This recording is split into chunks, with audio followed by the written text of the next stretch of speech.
A few moments later.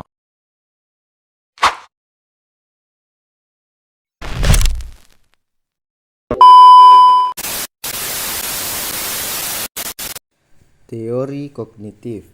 Teori kognitif berfokus pada bagaimana individu memproses informasi, memecahkan masalah, dan mempelajari hal-hal baru. Teori ini menekankan peran pikiran, ingatan, dan proses mental dalam memahami perilaku manusia. Teori belajar kognitif menjelaskan belajar dengan memfokuskan pada perubahan proses mental yang digunakan individu dalam usahanya untuk memaknai dunia.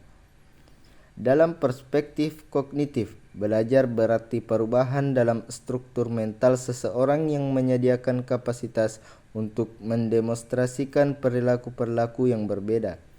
Struktur mental ini termasuk schema, belief, goal atau tujuan, ekspektasi atau harapan, dan komponen-komponen lain. Teori ini menekankan pentingnya proses mental dan apa yang terjadi pada si pembelajar. Proses ini yang mengarahkan siswa secara aktif untuk menginterpretasikan dan mengorganisasi informasi. Dalam pandangan ahli, penganut aliran kognitif, tingkah laku yang tampak tidak dapat diukur dan diterangkan tanpa melibatkan proses mental seperti motivasi, kesengajaan, keyakinan, dan sebagainya. Psikologi kognitif ini mulai berkembang dengan lahirnya teori belajar Gestalt, paham yang dipelopori oleh Max Wertheimer pada tahun 1880 sampai dengan tahun 1943. Ini menekankan bahasan pada masalah konfigurasi, struktur, dan pemetaan dalam pengalaman. Menurut pandangan ini, semua kegiatan belajar, baik pada simpanse maupun pada manusia, menggunakan insting atau pemahaman terhadap hubungan-hubungan, terutama hubungan-hubungan antara bagian dan keseluruhan. Tingkat kejelasan atau kebermaknaan dari apa yang diamati dalam suatu situasi belajar adalah lebih meningkatkan belajar seseorang daripada dengan hukuman dan ganjaran. Selanjutnya, tokoh-tokoh utama teori kognitif. Adapun tokoh yang pertama yaitu Jean Piaget. Jean Piaget dikenal karena teori perkembangan kognitifnya yang menggambarkan tahapan berpikir anak. Menurut Jean Piaget, seorang psikolog developmental, bahwa proses berpikir merupakan aktivitas gradual fungsi intelektual dan berpikir konkret menuju abstrak. Pertumbuhan kapasitas mental memberikan kemampuan-kemampuan mental baru yang sebelumnya tidak ada. Pertumbuhan intelektual bersifat kualitatif, bukan kuantitatif. Sebagaimana dijelaskan dalam Suemanto pada tahun 2006, menurut Piaget, inteligensi terdiri dari 3 aspek, yaitu aspek yang pertama, struktur atau schema, adalah suatu pola tingkah laku yang dapat diulang. Yang kedua, isi atau konten, yaitu suatu pola tingkah laku spesifik tatkala individu menghadapi suatu masalah. Adapun yang ketiga, fungsi atau function, yaitu yang berhubungan dengan cara seseorang mencapai kemajuan intelektual. Aspek ketiga ini terdiri dari 2 macam invarian, yaitu yang pertama organisasi. Organisasi berupa kecakapan seseorang atau organisme dalam menyusun proses-proses fisik dan psikis dalam bentuk sistem-sistem yang koheren. Yang kedua, adaptasi, yaitu penyesuaian atau adaptasi individu dengan lingkungannya. Adaptasi ini terdiri dari 2 proses komplementer. Yang pertama, asimilasi, yaitu proses penggunaan struktur atau kemampuan individu untuk menghadapi masalah dalam lingkungannya. Yang kedua, akomodasi, yaitu proses perubahan respon individu terhadap stimuli lingkungan. Anak yang sedang mengalami perkembangan struktur dan konten intelektualnya berubah atau berkembang. Fungsi dan adaptasi akan tersusun sehingga melahirkan suatu rangkaian perkembangan yang menentukan kecakapan berpikir anak. Adapun tokoh yang kedua yaitu Lev Vygotsky. Vygotsky menekankan peran sosial dalam perkembangan kognitif, termasuk konsep zona perkembangan proksimal. Tokoh yang ketiga yaitu Albert Bandura. Bandura dikenal karena teori pembelajaran sosial yang menekankan peran imitasi dan modeling dalam proses belajar. Selanjutnya, tahap-tahap perkembangan kognitif menurut Piaget. Piaget membagi tahapan perkembangan kognitif anak menjadi 4 tingkat, yaitu yang pertama, tahap sensori motor, yaitu usia 0 sampai 2 tahun. Pada tahap ini, bayi belajar melalui indera dan gerakan fisik. Adapun tahap yang kedua, yaitu tahap preoperasional konkret, yaitu usia 2 sampai 7 tahun. Pada tahap ini, anak mengembangkan kemampuan bahasa dan berpikir simbolis, tetapi masih terbatas pada egosentrisme. Adapun tahap yang ketiga, yaitu tahap operasional konkret, usia 7 sampai 11 tahun. Pada tahap ini, anak mulai memahami konsep konservasi dan berpikir logis, namun terbatas pada objek nyata.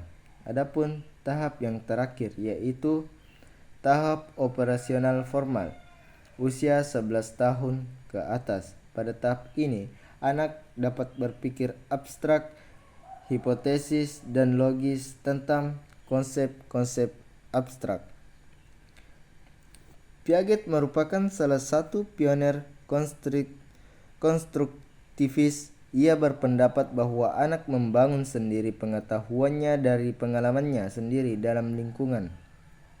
Dalam pandangan Piaget, pengetahuan datang dari tindakan. Perkembangan kognitif sebagian besar bergantung kepada seberapa jauh anak aktif memanipulasi dan aktif berinteraksi dengan lingkungannya. Dalam hal ini, peran guru adalah sebagai fasilitator dan bukan sebagai pemberi informasi. Selanjutnya, teori pemrosesan informasi Atkinson-Sheffield terbagi menjadi 3. Yang pertama, sensory register, yaitu informasi diterima melalui indera. Yang kedua, short-term memory, yaitu informasi diproses dan disimpan sementara. Yang ketiga, long-term memory, yaitu informasi disimpan untuk jangka waktu yang lama. Selanjutnya, implikasi teori kognitif dalam pembelajaran. Pembelajaran aktif. Siswa didorong untuk terlibat dalam proses belajar dengan berpartisipasi dalam diskusi, pemecahan masalah, dan kegiatan hands-on. Perkembangan keterampilan berpikir. Menekankan strategi berpikir kritis, analisis, sintetis, dan evaluasi. Pembelajaran berpusat pada siswa. Siswa memiliki peran aktif dalam menentukan tujuan belajar dan memilih strategi yang sesuai dengan kebutuhan mereka.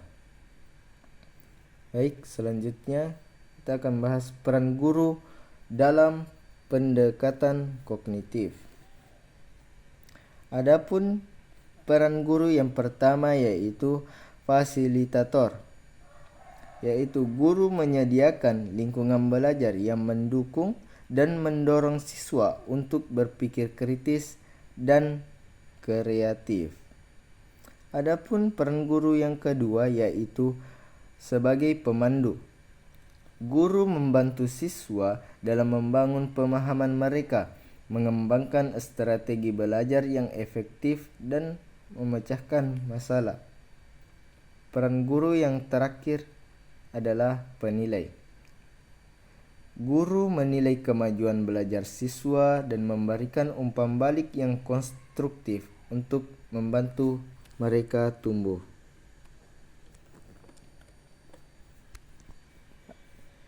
Strategi pembelajaran berbasis teori kognitif. Pemecahan masalah yaitu mengajarkan siswa untuk menganalisis masalah, mengidentifikasi solusi potensial, dan mengevaluasi hasil. Kedua, peta konsep yaitu membantu siswa memvisualisasikan hubungan antara konsep-konsep yang kompleks. Yang ketiga, simulasi yaitu menciptakan situasi nyata untuk menguji pemahaman dan keterampilan siswa. Baik, selanjutnya kita akan membahas tantangan penerapan teori kognitif di kelas. Tantangan yang pertama adalah waktu yang terbatas.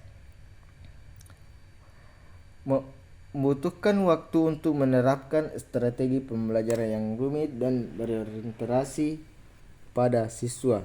Yang kedua, sumber daya terbatas. Karena membutuhkan sumber daya yang memadai seperti buku, teknologi, dan pelatihan guru. Yang ketiga, keberagaman siswa. Karena keberagaman siswa membutuhkan adaptasi pendekatan untuk memenuhi kebutuhan belajar yang beragam. Selanjutnya, kelebihan dan keterbatasan teori kognitif. Adapun kelebihan dari teori kognitif yaitu menekankan pentingnya pengembangan kognitif dan mendorong siswa untuk menjadi pembelajar aktif. Adapun keterbatasannya yaitu membutuhkan waktu dan sumber daya untuk diterapkan secara efektif dan mungkin tidak sesuai untuk semua siswa. Baik, adapun kesimpulan dari materi saya yaitu teori kognitif telah memberikan kontribusi signifikan dalam memahami proses belajar. Dengan terus berkembangnya teknologi dan penelitian, teori ini akan terus berkembang dan diadaptasi untuk memenuhi kebutuhan pendidikan di masa depan.